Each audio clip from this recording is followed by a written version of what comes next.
Assalamu alaikum students, hope you all are fine. We are back with another session of our discussion of S and P block elements और S and P block elements में continue करते हुए जहाँ से हमने discontinue किया था we completed ionization energy the last time और आज हमने क्या करना है we got to have a look at the trends in the electronegativity values of period number 3 elements. तो सबसे पहले क्या कर लेते हैं, आज की डिस्कशन को शुरू करते हैं फ्रॉम ट्रेंड्स इन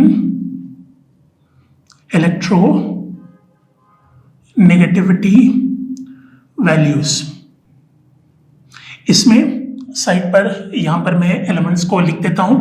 आपको याद होगा we are talking about period number 3 elements over here और पीरियड नंबर 3 एलिमेंट्स में सबसे पहले आता है सोडियम के बाद फिर मैग्नीशियम के बाद एल्युमिनियम के बाद सिलिकॉन के बाद फॉस्फोरस के बाद सल्फर के बाद क्लोरीन एंड क्लोरीन के बाद आर्गॉन. इनकी हमने एनालिसिस करनी है.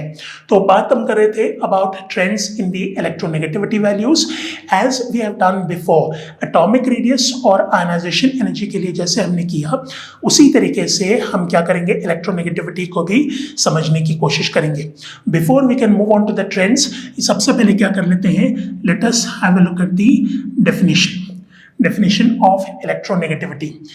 इलेक्ट्रोनेगेटिविटी कहते हैं उस कुव्वत को, force with which an atom attracts the shared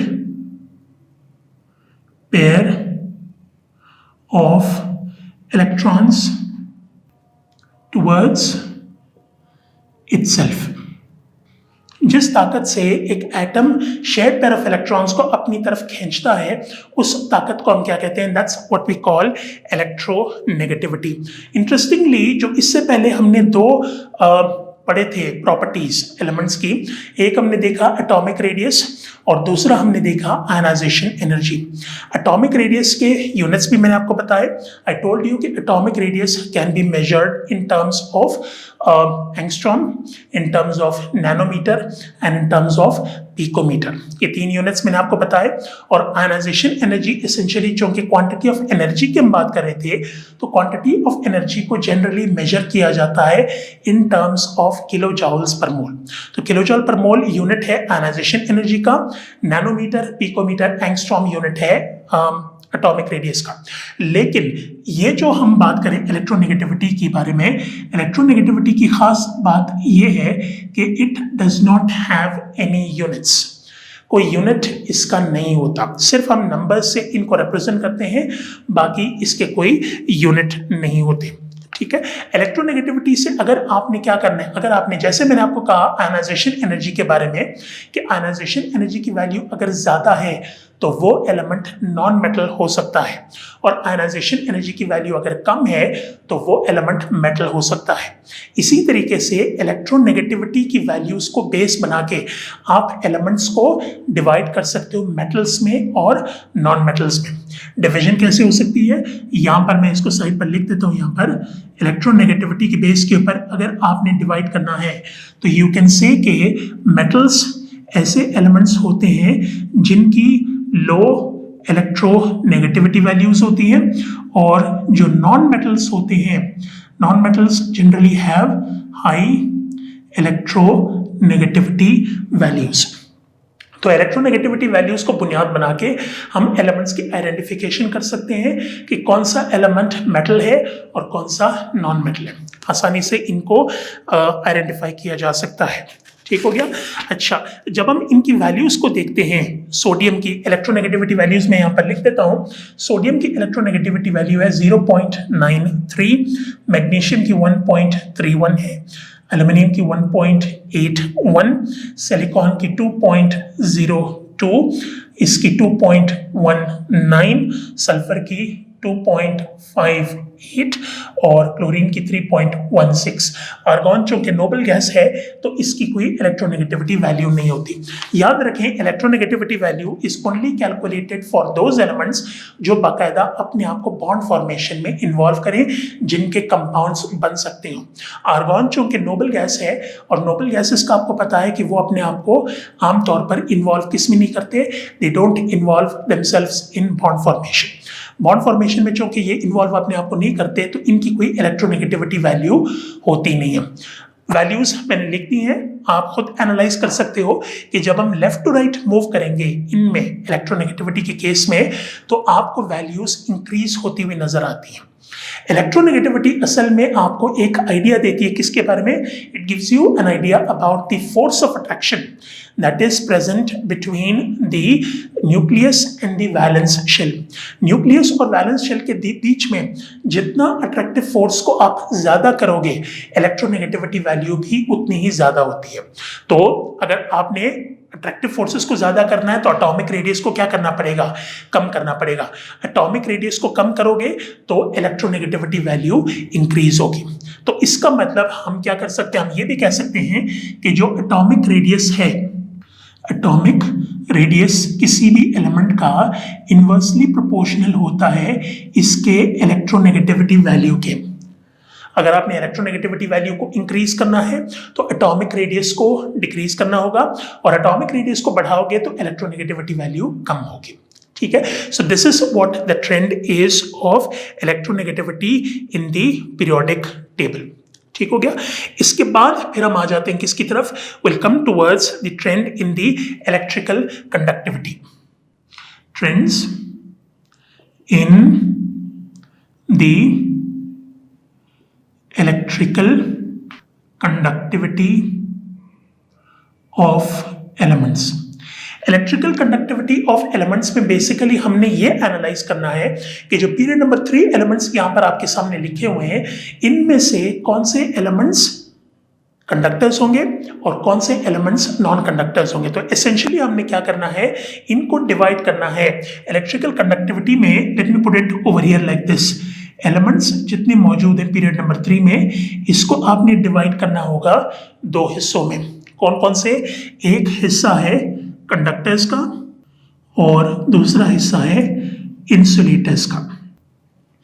इन दोनों वर्ड्स को भी समझ लो। कंडक्टर्स एंड इंसुलेटर्स का मतलब क्या होता है? कंडक्टर्स बेसिकली में वो सब्सटेंसेस होते हैं जो बिजली को पास करने की एबिलिटी रखते हों। The elements that have the ability of passing electricity through its structure, that's what we call conductors. और जो इंसुलेटर्स होते हैं, इंसुलेटर्स आर बेसिकली दो सब्सटेंसेस जिनमें से इलेक्ट्रिसिटी को पास करने की एबिलिटी नहीं होती। ठीक है, तो जिनमें इलेक्ट्रिसिटी को पास करने की एबिलिटी नहीं होती उसको हम इंसुलेटर्स कहते हैं, और जिनमें इलेक्ट्रिसिटी को पास करने की एबिलिटी होती है उसको हमने कंडक्टर कहना है। ठीक है, तो बेसिकली हमने क्या करना है, हमने देखना है इनमें से कौन कंडक्टर है और कौन इंसुलेटर। तो कंडक्टर्स एंड इंसुलेटर्स की अगर आपने पहचान देखनी है तो आपने ये देखना होगा कि इनमें से किन के स्ट्रक्चर में फ्री इलेक्ट्रॉन्स मौजूद हैं और किन के स्ट्रक्चर में फ्री इलेक्ट्रॉन्स मौजूद नहीं है। फ्री इलेक्ट्रॉन्स की प्रेजेंस के लिए अगेन मुझे आपको वापस ले जाना होगा towards ionisation energy. Ionisation energy जिसकी कम होती है वो इलेक्ट्रॉन्स को आसानी से लूज कर सकते हैं। इलेक्ट्रॉन्स को आसानी से लूज करेंगे तो उनके स्ट्रक्चर के अंदर आपको फ्री इलेक्ट्रॉन्स मिलेंगे। तो यहां पर इसको भी यहां पर मेंशन कर देता हूं कि स्ट्रक्चर के अंदर अगर फ्री इलेक्ट्रॉन्स आपने ढूंढने हैं तो फ्री इलेक्ट्रॉन्स के लिए आपको क्या करना होगा, आपने ये देखना होगा कि इन एलिमेंट्स में लो आयनाइजेशन एनर्जी किसकी है। जितनी आयनाइजेशन एनर्जी कम होगी फ्री इलेक्ट्रॉन्स उतने ही उसके स्ट्रक्चर में ज्यादा होंगे। ठीक है, तो नेक्स्ट स्टेप में क्या कर सकते हैं, इसका ऑपोजिट ये होगा कि अगर हम हाई आयनाइजेशन एनर्जी करेंगे तो यहां पर आप लिखोगे नो फ्री इलेक्ट्रॉन्स। कोई फ्री इलेक्ट्रॉन इसके स्ट्रक्चर के अंदर मौजूद नहीं होता। और याद रखें जब स्ट्रक्चर के अंदर कोई फ्री इलेक्ट्रॉन मौजूद नहीं होता इसका मतलब वो इलेक्ट्रिसिटी को कंडक्ट नहीं कर सकता। तो यहां पर हमने क्या करना है, हमने देखना है कि कौन इलेक्ट्रिसिटी को कंडक्ट कर सकता है कौन नहीं कर सकता।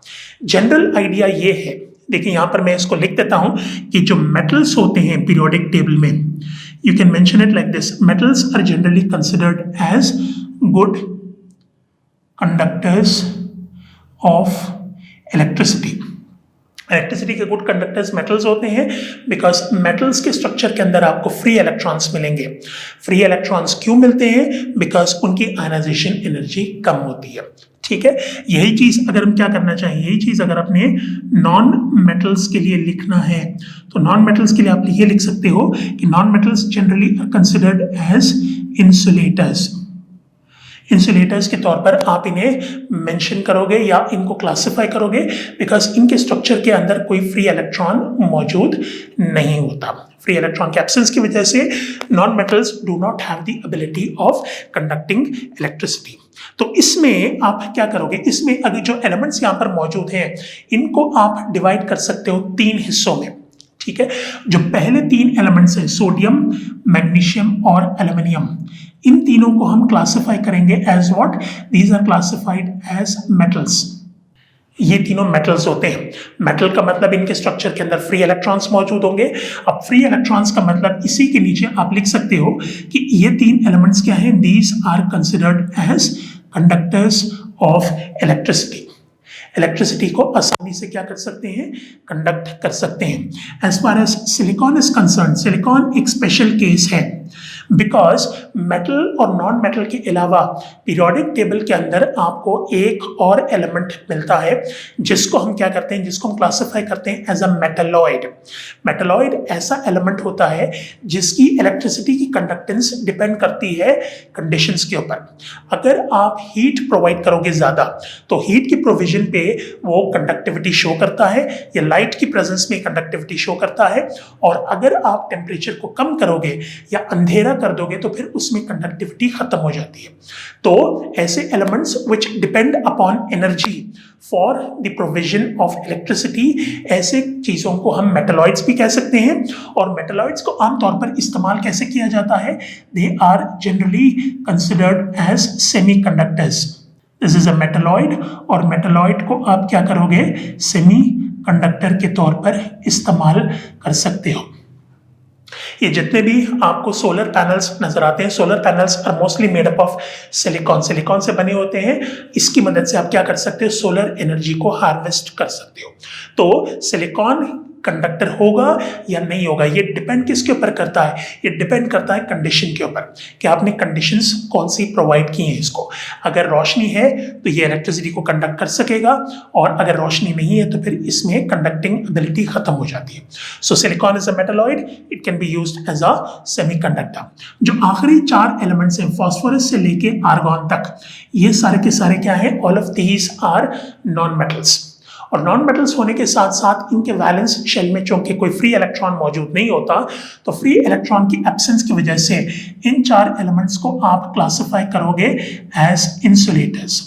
तो आपने पहले इसको नॉन मेटल्स लिखा और नॉन मेटल्स लिखने के साथ साथ आपने मेंशन किया दीज आर इंसुलेटर्स. इंसुलेटर्स के तौर पर आप इन्हें क्लासिफाई करोगे. ठीक है, तो कंडक्टिविटी के हवाले से जितनी चीज़ें थी वो सारा कुछ हमने डिस्कस कर लिया. इसके बाद हमने मूव करना है towards the trend in the melting and boiling points of elements. Trends in the melting and boiling points में सबसे पहले क्या करना है, सबसे पहले आपने देखना है मेल्टिंग एंड बॉइलिंग पॉइंट को. डिफाइन इसको कर लेते हैं और इसके बाद फिर हम इसकी डिटेल की तरफ जाते हैं. मेल्टिंग पॉइंट एसेंशियली कहते हैं उस टेम्परेचर को जिस टेम्परेचर पर कोई भी सॉलिड अपने आप को चेंज करता है लिक्विड स्टेट में. The temperature at which a solid changes into a liquid is known as the melting point of that substance. सबसे कॉमन एग्जाम्पल जिससे आप रिलेट कर सकते हो is water. जैसे बर्फ होता है, अब बर्फ को अगर हम रखेंगे तो बर्फ पिघलता है 0 डिग्री सेंटीग्रेड के ऊपर. तो आप ये कह सकते हो कि जो बर्फ का बॉइलिंग मेल्टिंग पॉइंट है, sorry, that is 0 degree centigrade. ठीक हो गया. तो सॉलिड टू लिक्विड जिस टेम्परेचर पर कन्वर्जन होती है उसको हम मेल्टिंग पॉइंट कहते हैं. इसी तरीके से अगर आपने बॉइलिंग पॉइंट की एनालिसिस की तो बॉइलिंग पॉइंट भी एसेंशियली टेम्परेचर ही होता है जिसमें लिक्विड अपने आप को चेंज करता है. किसमें? It changes itself into a gas.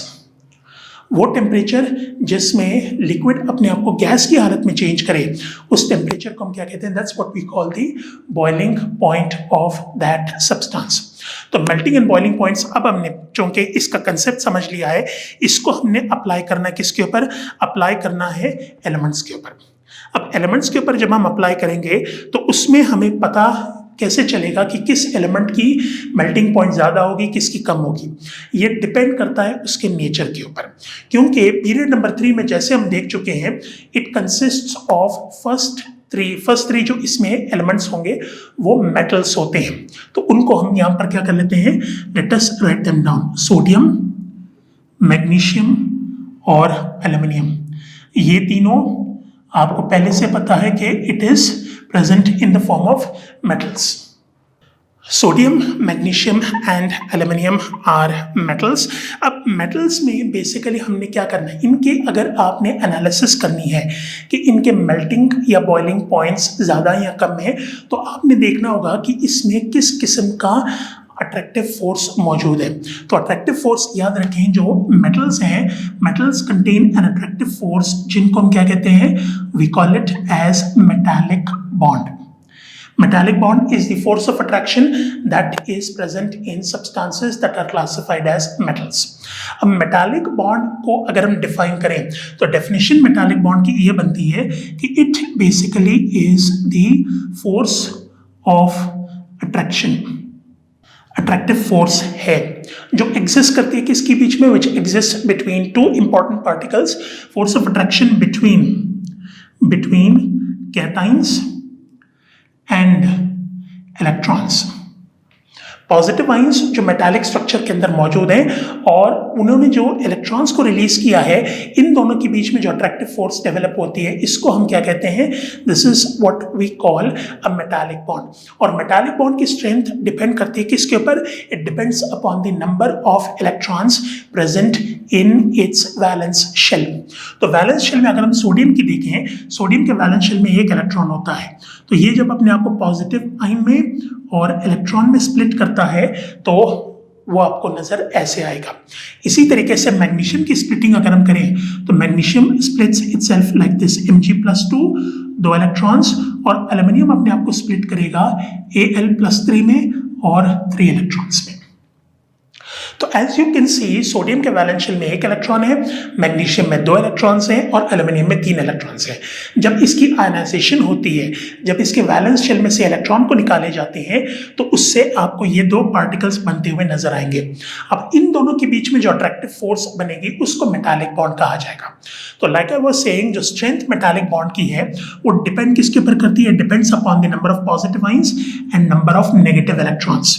तो उस हिसाब से देखा जाए तो सोडियम, मैग्नीशियम और एल्यूमिनियम, इन तीनों में एल्यूमिनियम की मेल्टिंग एंड बॉइलिंग पॉइंट सबसे ज़्यादा होगी और सबसे कम होगी सोडियम की, बिकॉज एल्यूमिनियम का चार्ज सबसे ज़्यादा है और ये सबसे ज़्यादा इलेक्ट्रॉन को लूज कर रहा है। तो अगर हम इसको लिखना चाहें, सिर्फ अगर हम इन 3 एलिमेंट्स को अरेंज करना चाहें तो you can arrange it like this. Aluminium is greater than magnesium, magnesium is greater than sodium. तो इस डायरेक्शन में क्या होता है? इस डायरेक्शन में इनके melting points and boiling points decrease होते हैं।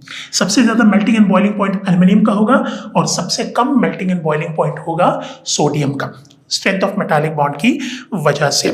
ठीक है, आसानी से आप इसको एनालाइज कर सकते हो बिकॉज इसमें वैल्यूज जो गिवन है, सोडियम का यहाँ पर दोनों वैल्यूज में लिख देता हूँ। सोडियम का melting point is around 98 degree centigrade और बॉइलिंग पॉइंट इसका है 883 डिग्री सेंटीग्रेड। ये सोडियम की वैल्यू हो गई। मैग्नीशियम की वैल्यू को अगर हम लिखेंगे, magnesium has a melting point of 650 degree centigrade और ये बॉयल तकरीबन 1100 डिग्री सेंटीग्रेड पर होता है। एल्यूमिनियम का melting and boiling point 660 degree centigrade इसका मेल्टिंग पॉइंट है एंड 2400 डिग्री सेंटीग्रेड इसका बॉइलिंग पॉइंट है। तो you can clearly observe over here कि both melting and boiling points increase होते हैं इसी डायरेक्शन में जो मैंने आपको बताया हुआ है। एल्यूमिनियम के मेल्टिंग एंड बॉइलिंग पॉइंट सबसे ज़्यादा है बिकॉज इसके मेटालिक बॉन्ड की स्ट्रेंथ सबसे ज़्यादा है और जो सोडियम है उसके मेल्टिंग एंड बॉइलिंग पॉइंट सबसे कम है बिकॉज मेटालिक स्ट्रेंथ इसकी सबसे कम होती है। इनमें से अब चूंकि हम यहाँ पर पीरियड नंबर 3 के बारे में बात कर रहे हैं, तो इसके बाद आता है सिलिकॉन। सिलिकॉन के मेल्टिंग एंड बॉइलिंग पॉइंट्स इस पीरियड में सबसे ज्यादा होते हैं। उसकी सबसे बुनियादी वजह यह है कि जो सिलिकॉन है, सिलिकॉन प्रोड्यूसेस अ मैक्रोमोलिक्यूलर स्ट्रक्चर जो सिलिकॉन बनाता है वो मैक्रोमोलिकुलर स्ट्रक्चर होता है। मैक्रोमोलिकुलर स्ट्रक्चर बेसिकली मींस कि ऐसा स्ट्रक्चर जिसमें आप एटम्स को गिन नहीं सकते, बहुत बड़ा मॉलिक्यूल होता है। मैक्रोमोलिकुलर स्ट्रक्चर को हम क्या कह सकते हैं? We can also call it as a giant molecule. Giant molecule हम कह सकते हैं ऐसा मॉलिक्यूल जिसमें काफी सारे एटम्स मौजूद होते हैं, और इस स्ट्रक्चर को अगर हम तोड़ के देखें तो तोड़ने पे इंडिविजुअली आपको एटम्स मिलेंगे, इसमें आपको कोई मॉलिक्यूल नहीं मिलेगा। ठीक है। दूसरा इंपॉर्टेंट पॉइंट नोट करें, apart from having macromolecular structure, जो सिलिकॉन के एटम्स हैं वो आपस में एक दूसरे के साथ बॉन्डेड होते हैं थ्रू कोवेलेंट बॉन्ड्स। ठीक है। तो इनके स्ट्रक्चर के अंदर अगर हम एनालिसिस करें तो जो फोर्स ऑफ अट्रैक्शन एटम्स के दरमियान होगी वो कोवेलेंट बॉन्ड्स होंगे, और ये अपने आप को टेट्राहेड्रल स्ट्रक्चर में अरेंज करता है, जिसका एक यूनिट अगर मैं आपके सामने बना के दिखाऊं, it's going to look like this. ये स्ट्रक्चर बनता है सिलिकॉन का। टेट्राहेड्रल स्ट्रक्चर जो है वो प्रोड्यूस इसका होता है। सेमी मेटल है, 4 इलेक्ट्रॉन्स होते हैं वैलेंस शेल में, 4 कोवेलेंट बॉन्ड्स बनाते हैं। अब इसमें अगर हम इनकी एनालिसिस करें, सिलिकॉन का मेल्टिंग पॉइंट होता है 1420 डिग्री सेंटीग्रेड, ये इसका मेल्टिंग पॉइंट है, और जहां तक इसके बॉइलिंग पॉइंट का ताल्लुक है, it is 2480। Boiling point is around 2480 degree centigrade. तो that makes silicon the strongest. यानी इसमें जो मेल्टिंग एंड बॉइलिंग पॉइंट्स होते हैं इस पीरियड में वो सबसे ज्यादा सिलिकॉन के होते हैं।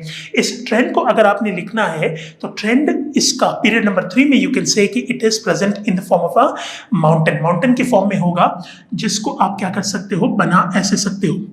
यहाँ पर सबसे नीचे आपने सोडियम को बना लिया, फिर बीच में मैग्नीशियम को, तीसरे नंबर पर एल्युमिनियम को, और यहां पर आपने बनाया सिलिकॉन को। Silicon represents the maximum melting and boiling points जो है वो सबसे ज्यादा सिलिकॉन के नोट होते हैं। ठीक है।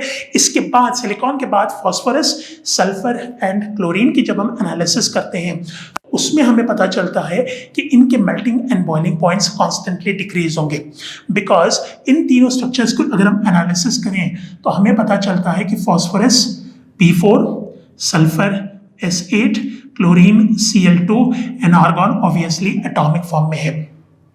ठीक है।